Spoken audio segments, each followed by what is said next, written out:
अगर आप लिखने के शौकीन हैं और अपनी लेखन कला को निखारना चाहते हैं तो ऑन राइटिंग वेल किताब आपके लिए एक बेहतरीन गाइड हो सकती है। इस किताब के लेखक विलियम जिंसर ने अपने अनुभव और ज्ञान को बड़े ही सरल और सहज तरीके से साझा किया है। मुंबई की भागदौड़ भरी जिंदगी में जहां हर कोई कुछ नया सीखने की कोशिश में लगा रहता है, यह किताब एक ताजगी भरी हवा की तरह है। इसमें न केवल लेखन के तकनीकी पहलुओं पर चर्चा की गई है, बल्कि यह भी बताया गया है कि कैसे आप अपने विचारों को प्रभावी ढंग से व्यक्त कर सकते हैं। जिंसर ने इस किताब में व्यावहारिक टिप्स और उदाहरणों के माध्यम से यह समझाने की कोशिश की है कि अच्छा लेखन कैसे किया जा सकता है। तो चलिए इस किताब की गहराई में उतरते हैं और जानते हैं कि इसमें क्या खास है। प्रमुख अध्यायों का सारांश, summary of key chapters. Chapter principles. जिंसर साहब ने किताब की शुरुआत में ही कुछ ऐसे प्रिंसिपल्स बताए हैं जो हर राइटर के लिए जरूरी है। उन्होंने कहा है कि लिखते वक्त सिंपल और क्लियर रहना बहुत इंपॉर्टेंट है। वो कहते हैं, बॉस, कॉम्प्लिकेटेड शब्दों का चक्कर छोड़ो, सीधी बात करो। उनका मानना है कि अगर आप अपने रीडर्स को कंफ्यूज करोगे तो वो आपकी लिखी हुई चीज को एंजॉय नहीं कर पाएंगे। एक और मजेदार बात जो उन्होंने बताई वो है क्लटर से बचना। वो कहते हैं, भाई, अपनी राइटिंग में वो सब कुछ हटा दो जो जरूरी नहीं है। जैसे मुंबई की लोकल ट्रेन में भीड़ कम करने के लिए लोग उतर जाते हैं, वैसे ही अपनी राइटिंग से अनावश्यक शब्द हटा दो। Chapter style. स्टाइल के बारे में जिंसर का कहना है कि हर राइटर का अपना यूनिक स्टाइल होना चाहिए। वो कहते हैं, अपनी वॉइस ढूंढो यार, वैसे ही जैसे तुम मुंबई में अपना फेवरेट वड़ा पाव का ठेला ढूंढते हो। उनका मानना है कि जब आप अपने नेचुरल स्टाइल में लिखते हैं तो आपकी राइटिंग में एक फ्लो आता है जो रीडर्स को अट्रैक्ट करता है। वो यह भी कहते हैं कि अपने ऑडियंस को ध्यान में रखकर लिखना बहुत जरूरी है। समझो भाई, तुम जैसे अपने दोस्तों से बात करते हो वैसे ही अपने रीडर्स से बात करो। उन्हें फील होना चाहिए कि तुम उनसे डायरेक्ट बात कर रहे हो। Chapter methods. जिंसर ने कुछ प्रैक्टिकल मेथड्स भी शेयर किए हैं जो राइटिंग को बेहतर बनाने में मदद करते हैं। वो कहते हैं, लिखना शुरू करने से पहले थोड़ा रिसर्च कर लो। जैसे तुम नया मोबाइल खरीदने से पहले उसके बारे में पता करते हो, वैसे ही अपने टॉपिक के बारे में अच्छे से जान लो। एडिटिंग पर भी उन्होंने काफी जोर दिया है। पहला ड्राफ्ट लिखने के बाद उसे रिवाइज करो। भाई, जैसे तुम अपने इंस्टाग्राम पोस्ट को एडिट करके परफेक्ट बनाते हो, वैसे ही अपनी राइटिंग को भी पॉलिश करो। Chapter unity. जिंसर का मानना है कि एक अच्छी राइटिंग में यूनिटी होनी चाहिए। वो कहते हैं, तुम्हारी राइटिंग एक अच्छी वड़ा पाव की तरह होनी चाहिए, सब कुछ एक साथ अच्छे से फिट होना चाहिए। उनका सुझाव है कि हर पैराग्राफ, हर सेंटेंस एक दूसरे से कनेक्टेड होना चाहिए। वो यह भी कहते हैं कि अपने मेन आइडिया पर फोकस रखना जरूरी है। भाई, जैसे मुंबई की ट्रैफिक में तुम अपनी मंजिल पर फोकस रखते हो, वैसे ही अपनी राइटिंग में भी मेन पॉइंट पर ध्यान रखो।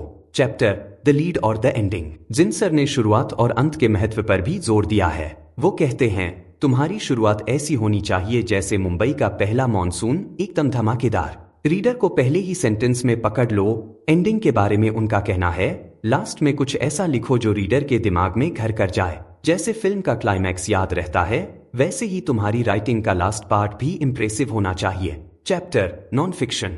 नॉन फिक्शन राइटिंग के बारे में जिंसर कहते हैं, फैक्ट्स इंपॉर्टेंट हैं, लेकिन उन्हें बोरिंग तरीके से मत पेश करो। जैसे तुम अपने दोस्तों को किसी मूवी की कहानी सुनाते हो, वैसे ही अपने फैक्ट्स को इंटरेस्टिंग तरीके से प्रेजेंट करो। वो यह भी सुझाव देते हैं कि नॉन फिक्शन में भी स्टोरी टेलिंग का इस्तेमाल किया जा सकता है। अपने एक्सपीरियंस शेयर करो, छोटी छोटी कहानियां बताओ, इससे तुम्हारी राइटिंग में जान आ जाएगी। चैप्टर इंटरव्यूज और ट्रैवल राइटिंग। इंटरव्यूज लेने के बारे में जिंसर कहते हैं, भाई, जब किसी का इंटरव्यू लो तो उसे कंफर्टेबल फील कराओ। जैसे तुम अपने दोस्त से बात करते हो, वैसे ही नेचुरल रहो।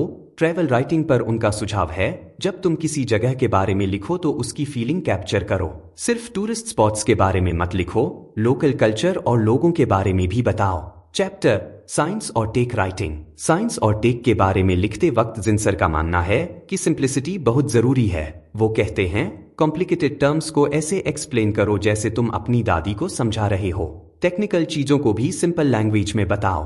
Chapter humour writing. ह्यूमर के बारे में जिंसर कहते हैं, मजाक करना आसान नहीं है, लेकिन अगर तुम नेचुरल रहोगे तो ह्यूमर अपने आप आ जाएगा। जैसे मुंबई की लोकल ट्रेन में लोग मजाक करते हैं, वैसे ही अपनी राइटिंग में भी थोड़ा मजाक मिक्स करो। इन सभी चैप्टर्स में जिंसर ने बहुत सारे प्रैक्टिकल टिप्स और एग्जाम्पल्स दिए हैं जो किसी भी राइटर के लिए बहुत उपयोगी हो सकते हैं। उनकी अप्रोच बिल्कुल सीधी और सरल है, जो पाठक को आसानी से समझ में आ जाती है। विश्लेषण, एनालिसिस। ऑन राइटिंग वेल किताब को पढ़कर ऐसा लगता है जैसे आप किसी अनुभवी दोस्त से लेखन के गुर सीख रहे हों। विलियम जिंसर ने इस किताब में जो प्रिंसिपल्स और मेथड्स बताए हैं वे न केवल प्रैक्टिकल हैं बल्कि बेहद प्रभावी भी हैं। उन्होंने सिंप्लिसिटी और क्लैरिटी पर जोर दिया है जो किसी भी अच्छे लेखन की पहचान होती है। मुंबई की भागदौड़ भरी जिंदगी में जहां हर कोई जल्दबाजी में रहता है, यह किताब आपको ठहराव और सोचने का मौका देती है। जिंसर का स्टाइल बहुत ही रिलेटेबल है। उन्होंने लेखन को एक जटिल प्रक्रिया की बजाय एक नेचुरल एक्टिविटी के रूप में प्रस्तुत किया है। उनकी सलाह जैसे क्लटर से बचो और अपनी वॉइस ढूंढो किसी भी राइटर के लिए बहुत महत्वपूर्ण हो सकती है। उन्होंने एडिटिंग और रिवीजन के महत्व को भी अच्छे से समझाया है जो किसी भी लेखन को परफेक्ट बनाने के लिए जरूरी है।